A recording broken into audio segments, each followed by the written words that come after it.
خونی پیاس۔ جی بولیں۔ وہ مجھے پانی چاہیے تھا۔ مجھے لگتا ہے تم کمرے میں پانی رکھنا بھول گئی ہو۔ میرا گلا خشک ہو رہا ہے، پلیز کچن سے پانی تو لا دو یار۔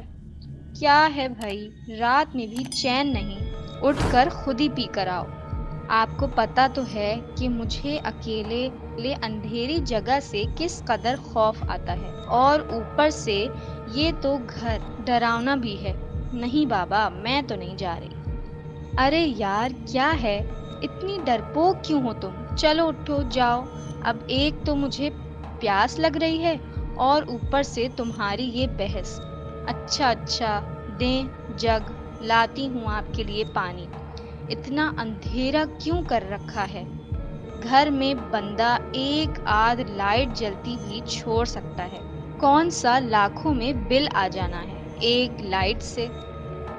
ڈس ڈس ڈس ڈس ڈس ڈس۔ کون ہے؟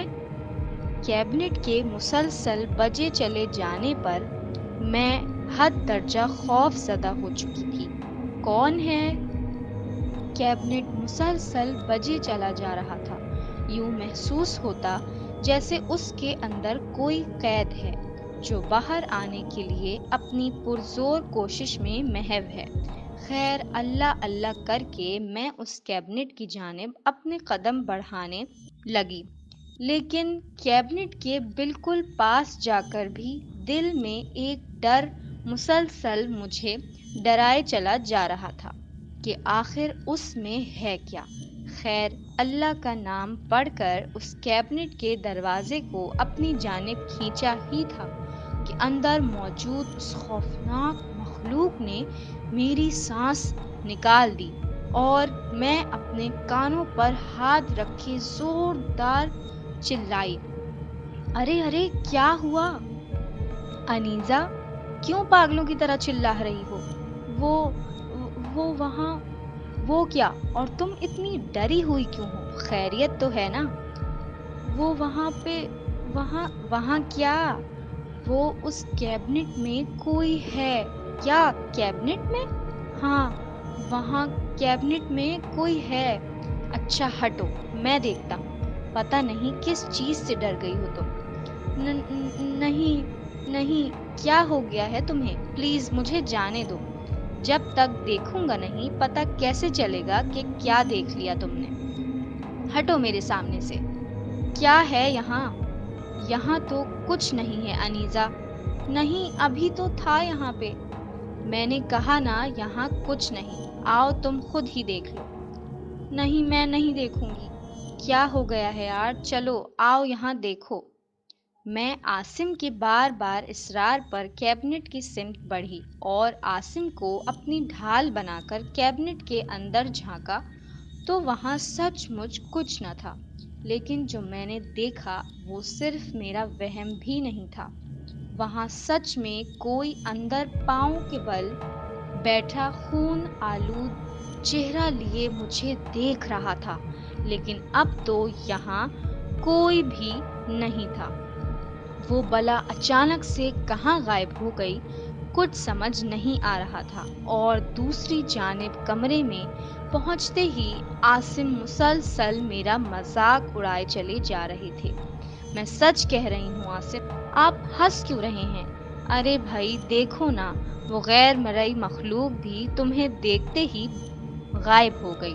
سوچو میرا کیا حال ہوتا ہوگا جو مسلسل تمہیں برداشت کر رہا ہوں۔ اس سے تو تم ایک لمحہ بھی برداشت نہیں ہوئی۔ عاصم، آپ بہت برے ہیں۔ بتانے کا شکریہ میری پیاری بیگم۔ اگلے 2 دن تو بڑے سکون سے گزرے، اور ان 2 دنوں میں میرا ڈر بھی کافی حد تک کم ہو چکا تھا، اور مجھے بھی اب یوں لگنے لگا تھا جیسے وہ صرف میرا ایک وہم تھا اور کچھ نہیں۔ لیکن آج رات اس وہم نے حقیقت کا روپ دھارا۔ جب میں رات گئے لاؤنج میں تھوڑی دیر بیٹھے اپنے دن بھر کی تھکن کو دور کرنے میں مصروف عمل تھی، تو اچانک کسی کے چلنے کی دھیمی دھیمی سی آہٹ محسوس ہونے لگی، اور اس آہٹ کے ساتھ ساتھ وہ پائل کی جھنکار سارے ماحول کو خوفناک کیے چلی جا رہی تھی۔ اس گھر میں میرے اور عاصم کے سوا کوئی نہ رہتا تھا۔ کون ہے؟ عاصم، یہ آپ ہے نا؟ مجھے ڈرانے کی کوشش کر رہے ہیں۔ میں بھی ڈرنے ورنے والی نہیں، سیدھا سیدھا میرے سامنے آ جاؤ اور آ کر یہ بتاؤ کہ یہ کس چڑیل کی پازیب لے کر آئے ہیں آپ اپنے ساتھ۔ عاصم، عاصم۔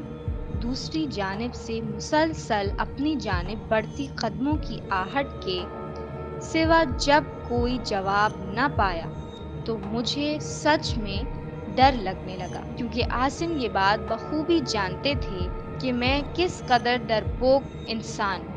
اس لیے اگر وہ کوئی مذاق کر رہے ہوتے تو تھوڑی ہی دیر میں ہنستے کھلکھلاتے میرے سامنے آ جاتے، لیکن یہاں تو مسلسل خاموشی کا راج تھا۔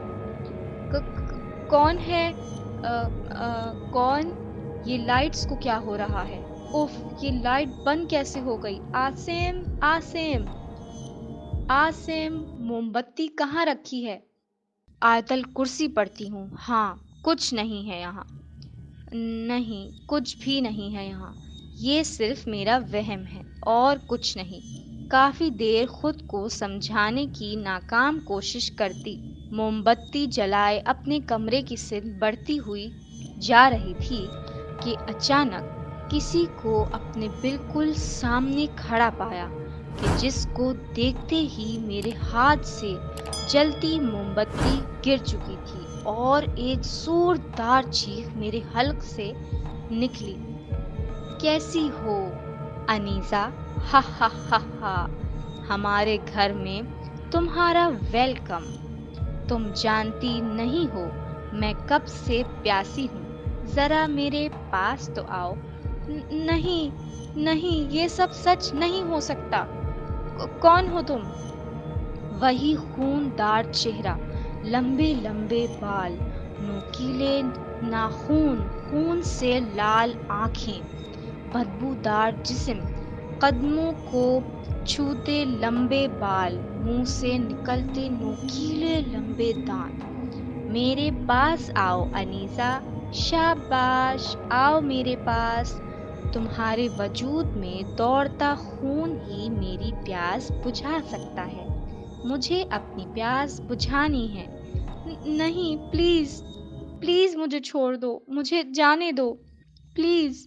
میرے ہاتھ ٹھنڈے پڑ چکے تھے اور جسم بھی زمین بوس ہو جانے کو تیار تھا کہ اس کالی بلا نے میرے سمت ایک اور قدم بڑھایا۔ یا اللہ، میری مدد فرما، یا اللہ۔ اس کو اپنے اس قدر قریب دیکھ کر میں وہیں گر کر بے ہوش ہو گئی۔ انیسہ، انیسہ، کیا ہو گیا تمہیں؟ انیسہ، اٹھو، آنکھیں کھولو۔ یا خدا، کیا ہو گیا؟ انیسہ، انیسہ، اٹھو۔ ہوا کیا ہے؟ کہاں لے کر جاؤں آخر؟ یہاں تو ہمیں کوئی جانتا بھی نہیں اور باہر برف بھی بہت گر رہی ہے آج۔ پڑوس میں جا کر دیکھا تو شاید کوئی مل جائے۔ ٹھک ٹھک ٹھک۔ کافی دیر دستک دینے کے بعد بالآخر دروازہ کھلا۔ السلام علیکم۔ وعلیکم السلام۔ برخوردار، کون ہو تم؟ جی، وہ میں آپ کا نیا پڑوسی ہوں، وہ سامنے والے گھر میں کچھ دن پہلے ہی شفٹ ہوئے ہیں ہم۔ کیا؟ کہاں؟ اس سامنے والے گھر میں۔ جی جی، درست سنا آپ۔ بس دراصل وہ میری بیوی بے ہوش ہو گئی ہے۔ کیا آپ میری کچھ مدد کریں گے؟ بیٹا، تمہارے حلیے سے تو تم کوئی شہری بابو لگتے ہو، اس لیے تم میری باتوں پر شاید یقین نہ کر پاؤ، لیکن حقیقت یہ ہے کہ تم جس گھر میں رہ رہے ہو وہ گھر گھر نہیں بلکہ چڑیلوں کی آرام گاہ ہے۔ تم وہاں کیسے رہ سکتے ہو؟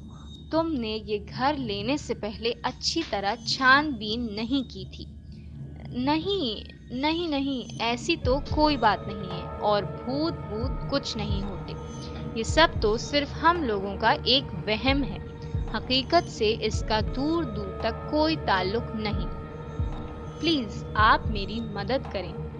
میری بیوی بے ہوش ہو گئی ہے، یہاں قریب میں کوئی ڈاکٹر ہے کیا؟ بیٹا، تمہیں ڈاکٹر کی نہیں بلکہ عقل کی ضرورت ہے اس وقت۔ عقل سے کام لو اور یہاں سے 3 گھر چھوڑ کر چوتھے گھر میں ایک محترم عامل رہتے ہیں، انہیں اپنے ساتھ لے جاؤ، وہ تمہاری ضرور مدد کریں گے۔ عامل؟ میں آپ سے ڈاکٹر کا پوچھ رہا ہوں اور آپ مجھے عامل کا پتہ دے رہے ہیں؟ بیٹا، اس وقت تمہیں اپنی بیوی کی زندگی کی فکر ہونی چاہیے، باقی تمہاری مرضی۔ یہ کہہ کر ان صاحب نے اپنے گھر کا دروازہ بند کر دیا، لیکن اپنی باتوں سے مجھے ایک عجیب پریشانی میں مبتلا کر گئے۔ اس وقت واپس گھر جانا بے وقوفی کے سوا کچھ نہ تھا، اس لیے میرے قدم خود بخود اس عامل کے گھر کی طرف پہنچ گئے اور اس عامل کو سارے معاملے سے آگاہ کر کے ان سے مدد کی درخواست کی تھی کہ وہ میرے ساتھ چلنے کو تیار ہو گئے اور ہم اپنے گھر کی سمت بڑھنے لگے، لیکن گھر پہنچتے ہی ہر جانب بدبودار خوشبو نے میرا استقبال کیا اور اس بو سے میرا سر پھٹے چلا جا رہا تھا کہ عامل بابا میرے کاندھے پر ہاتھ رکھتے ہوئے بولے، بیٹا، اپنی بیوی کو آواز دو۔ لیکن وہ تو بے ہوش پڑی ہے، اسے آواز دینے کو کیوں کہہ رہے ہیں آپ؟ جو میں کہہ رہا ہوں بس وہی کرو، زیادہ سوال مت کرو۔ جی بہتر۔ انیزہ، انیزہ، انیزہ اٹھو، کسے پکار رہے ہو تم؟ ہا ہا ہا، تمہاری بیوی اس وقت میرے قبضے میں ہے۔ انیزہ، یہ تمہیں کیا ہو گیا ہے؟ تم کیسے بول رہی ہو؟ یہ سب کیا ہے؟ کیا انیزہ انیزہ کی رٹ لگا رکھی ہے تم نے؟ تمہیں سمجھ نہیں آ رہا میں نے کیا کہا؟ میں رانی ہوں یہاں کی، رانی، اور اب اس جسم پر صرف میرا قبضہ ہے اور اس کے ساتھ ساتھ تمہارا خون پی کر ہی میری پیاس بجھے گی اب۔ یہ سب منظر مجھے ایک خواب کی مانند لگ رہا تھا، ایک ڈراؤنا خواب، کیونکہ حقیقت تو یہ نہیں ہو سکتی، لیکن اس سارے منظر کی حقیقت کا اندازہ مجھے اس وقت ہوا جب انیزہ کے ایک ہلکے سے دھکے سے میں کافی دور جا لگا تھا۔ اس دن مجھے اس مخلوق کی موجودگی کی حقیقت کا خوب اندازہ ہو چلا تھا۔ چھوڑ دے اس بچی کو۔ نہیں، کبھی نہیں، جا اب یہاں سے۔ مولانا صاحب مسلسل کچھ پڑھے جا رہے تھے اور اس خلائی مخلوق سے ہم کلام تھے۔ کئی بار اس مخلوق نے انہیں برا بھلا بھی کہا، لیکن وہ ہر بار کچھ نہ کچھ پڑھ کر پھونکے چلے جا رہے تھے، اور ایک دم سے اس مخلوق پر قابو پاتے ہی مجھے بلا کر انیزہ کے دونوں ہاتھ باندھنے کا حکم دیا، اور اس کے دونوں ہاتھ باندھتے ہی باقی کا عمل کرنے لگی۔ لیکن اچانک بہت سی بلائیں ان کے بنائے گئے حصار کے باہر ہمارے ارد گرد گھومنے لگی۔ بابا بولے، بیٹا، ان کی جانب مت دیکھو اور کچھ بھی ہو جائے حصار سے باہر مت نکلنا۔ جی بابا۔ عاصم، مجھے بچاؤ، پلیز عاصم۔ رکو، یہ تمہاری بیوی نہیں ہے، بلکہ اس بلا کا ہی انداز ہے جو تمہیں پھنسوا رہی ہے۔ میں تجھے نہیں چھوڑوں گی، میں نے کہا، چھوڑ مجھے۔ بیٹا، وہ آگ سے جلتا دستہ مجھے پکڑاؤ ذرا۔ جی بابا۔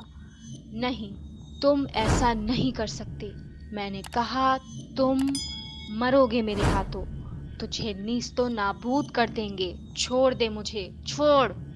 تو اس بچی کو چھوڑ کر چلا جا یہاں سے، نہیں تو میں تجھے ابھی کے ابھی جلا کر بھسم کر دوں گا۔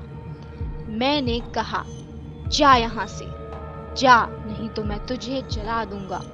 نہیں، نہیں۔ اس قدر زوردار چیخ سن کر لگتا تھا کان بہرے ہو جائیں گے، لیکن اس چیخ کے بعد وہاں سب نارمل ہو چکا تھا۔ انیزہ کو بھی ہوش آ چکا تھا، لیکن ڈر کے مارے وہ بستر پر جا لگی اور ہم نے صبح ہوتے ہی عامل بابا کے کہنے پر وہ گھر چھوڑ دیا، اور نہ صرف اس علاقے بلکہ اس شہر کو ہی چھوڑ کر چلے گئے۔ لیکن اس رات کا خوف آج بھی ہمارے رونگٹے کھڑے کر دیتا ہے۔